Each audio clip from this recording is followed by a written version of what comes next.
his leg gutted. As I say, one again, it's just he did like touch and go. Ah.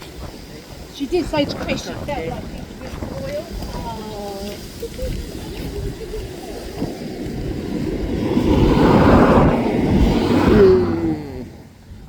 Hello. Do go around. No, don't do go around.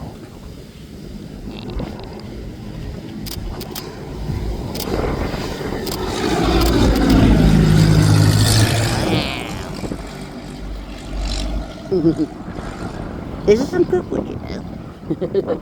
Oh, he's allowed to go to different air course.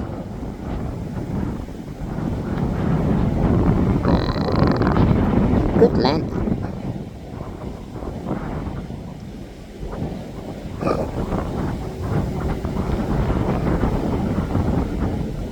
There he goes. Touch and go.